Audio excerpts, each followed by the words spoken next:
The wooden door of the lodge crashed open, exposing the cold bluster of winter.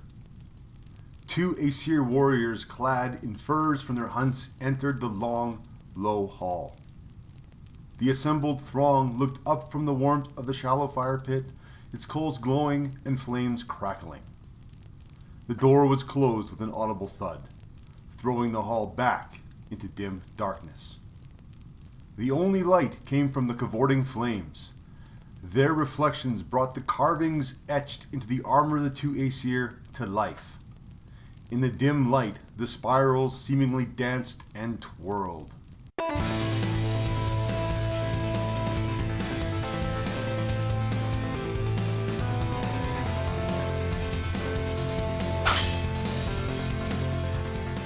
Welcome back, everyone, to another exciting episode of Starships and Steel. I'm your host, Keith, and together, we're here to bring tales of the weird to life. We got a couple quick pieces of business to get through before we get over to the crafting area and build some crafts. One, I want to talk about community. I want to thank everyone a part of my channel. I want to thank you all for subscribing. Every time any one of you guys clicks subscribe or writes me a comment, puts a little smile on my face. I love hearing from you guys. I love hearing what you have to say. I love your opinions. I like to see people subscribe. Makes me feel like the things I'm doing are appreciated. Very cool. Another thing with community I want to mention is a channel that just started up called Project Deadfall. If you haven't checked that out, it's run by Aaron. Buddy of mine, go check it out. He used to be from The Forge. That is no longer a thing. But Project Deadfall is. Same great guy, same great crafts. Check that out. I'll put his information in the link below, as well as a link at the end of the video. That's all I have to say. We're going to build a craft. To be different, because it's been a while. It's cold outside still. It's winter. Brr. Makes me feel like I want a fire. And there's nothing that says ambiance, like a fireplace or a fire pit in a dark room. So today we're going to build a fire pit based on like a Norse fire pit. So this is going to be something you might find in the hall of an Aesir warrior, a chieftain, perhaps a Vanir, maybe even in Samaria you might find these. So let's get over to the craft area and get started. It's a pretty simple build. This is going to be part 1 of 2. Part 2 we're going to paint it, but part 1 we're going to build. So let's get on with it. All right, so we're going to start this project with some medium weight chipboard like we have before. This is just that graphics medium weight stuff. And then we're going to take a miniature and we're just going to determine how big we want this fire pit to be. Once we got that figured out, we're just going to just draw that desired shape on our chipboard. Slight note, make sure your fire pit is not so long that your crossbar that we'll talk about later is too short to come across it. Mine was just about, but not quite. So, something to think about while you're doing that. Just keep drawing it out, draft it out however you want. Ours is going to be a bit of a T shape just for interest.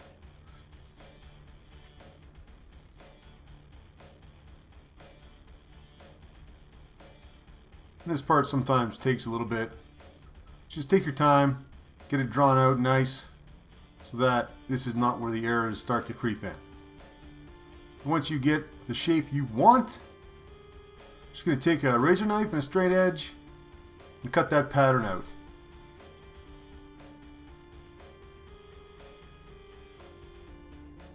Just go around it.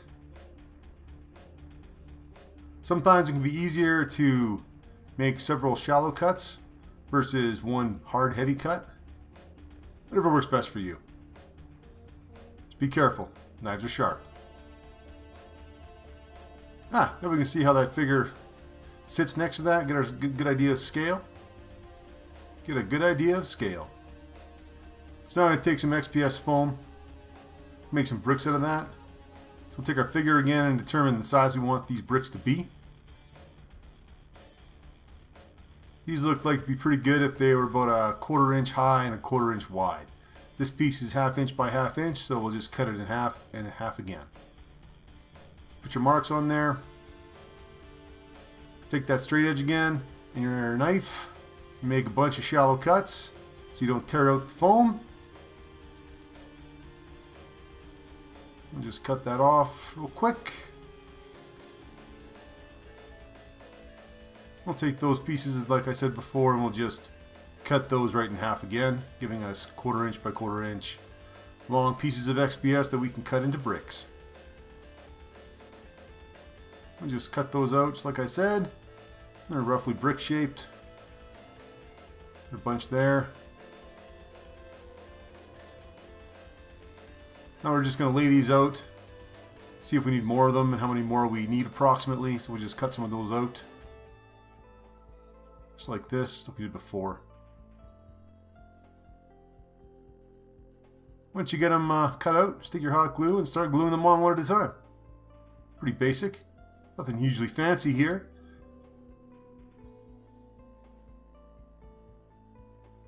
Just keep going around. It's a pretty exciting process. Maybe I filmed too much of it, I don't know. Gives you an idea of how much fun it is. One after the other.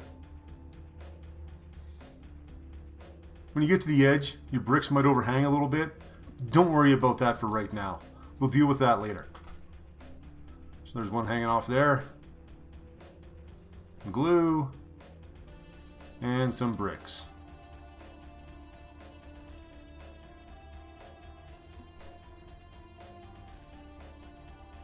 And we get all the way around. Just like that.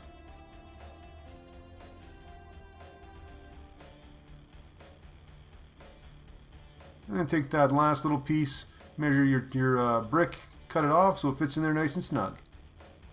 And you got your brick enclosure. So I'll take that razor knife, just like we did, like I was talking about there before, and just go around and trim those all off so they're flush.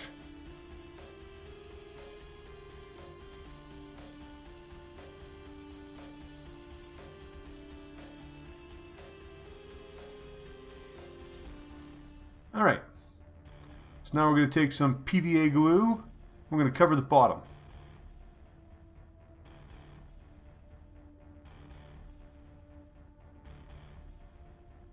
A lot of PVA on there. We're going to spread it out so more than you think you need.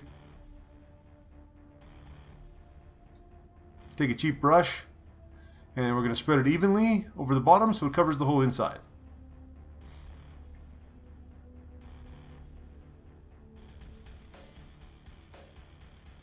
Alright, take some playground sand and just cover the bottom. Spread it out so it covers the whole thing, and then dump out the excess.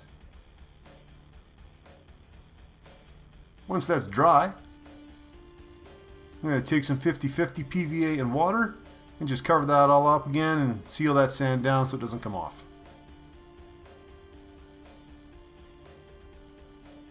Alright, looking good.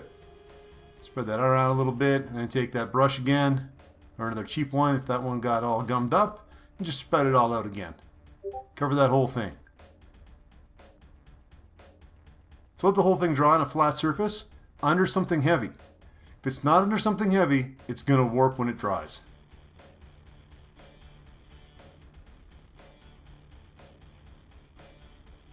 Alright, take a tinfoil, texture up those bricks, make them look cool.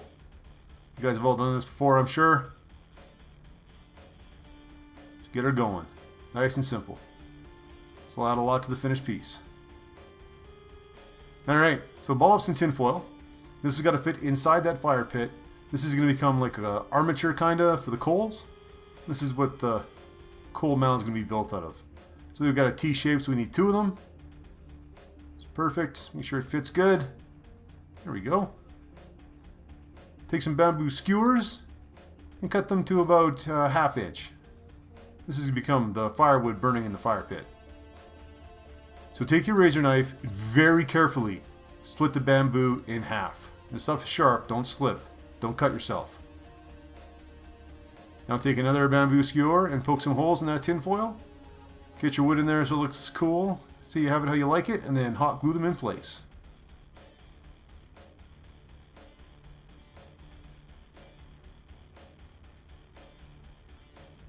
Maybe when you're done, you might want to, glue a couple pieces on top just so it looks cool, look more interesting. Make sure that fits back in the enclosure. Bend it up a little bit if you have to. And then hot glue it in place.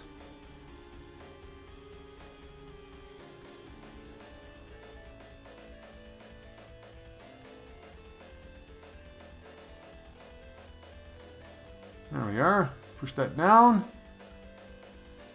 Once you got that done, we're going to take that hot glue gun again. We're going to cover all the tinfoil. We want that entire metal surface covered so it paints better and so it has a good kind of rough burn texture to it. Just have fun with this. Take that hot end and make it look all burned up. Now we're going to build some uprights. We're going to use cheap dollar store Q-tips. I want to stress dollar store ones. Regular Q-tips, brand names, more expensive, and as you'll see here, snip, solid.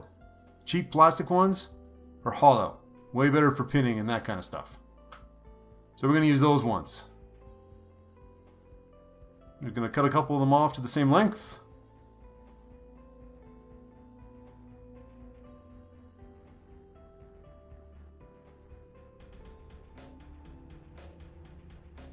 Just like that. Alright. Let's trim them up there. Good to go. Now we're going to take like a little burnishing tool. You can use a nail, anything you can poke a pilot hole into that foam with, just so you can put those uprights actually into the foam.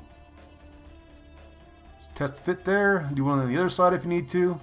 This one has a crack in the bricks there, so I probably don't need to, but for illustration purposes, I did for you guys. There you go. Once you got them in place, you can just put some glue on and put them in place. I opted to use a decorative bead at the bottom just for a little bit more detail, which I thought would look cooler when it was painted. I'll show you a better detail of me putting that in here. Glue, put a glue on that bead, Q-tip through it, and then just put it in place. Just like that. Alright, as I mentioned earlier, my Q-tips were barely long enough. I had to strip off the cotton off the ends so they would be long enough. So be wary of this when you're building your initial base size. But I squeaked by. I got lucky. Alright, so take a tack or something like that. We're going to poke a pilot hole into the upright. Just like this. Be very careful. You don't stab yourself.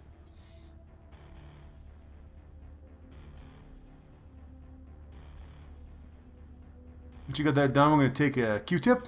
We're going to take a paper clip, sorry. And if it's got plastic on it, we're going to strip off that plastic. We're just going to use this as our pin to attach the upright to the crossbar. Cut that off. There we go, and then put that through the hole, just like that. And then transfer that height onto a piece of paper or a Q-tip perhaps with a Sharpie. And just transfer it to the other side so your pins are approximately the same height. Take that tack again, make another pilot hole. Carefully again. If your pin was long enough, cut it in half. Put it back through that other hole, just like that. Nice. So we're going to put some glue on there now. Attach the crossbar. Take that Q-tip again and just wipe off the excess hot glue. And repeat it on the other side.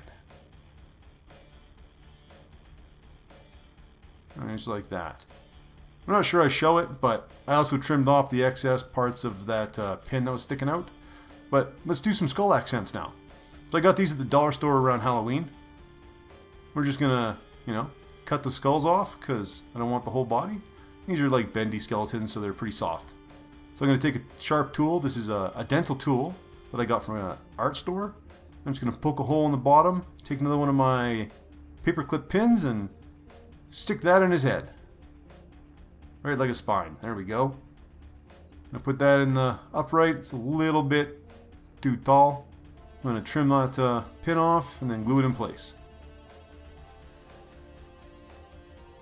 Just like that. Nice. I'm going to do the same thing on the other side. Cut that skull off, put a pin in, and then glue it in place. Nice and easy. Makes a little bit of cool accent on there. Makes you look pretty cool when they're all painted up. So I decided I needed something more on here, so I'm just going to add another upright just for cool lookingness. So just take your Q-tip and cut it to length. Nothing super fancy here. Mark it, cut it to length again. Then I took that burnishing tool again and I just poked a hole in my XPS foam.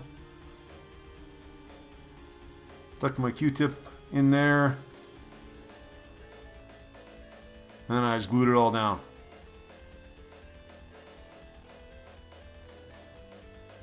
Alright. Looking good. So, that's the end of this episode. I'm going to cut it into 2. Painting's next. So if you liked this video, found it interesting, got something to say, don't forget to like, comment, and subscribe.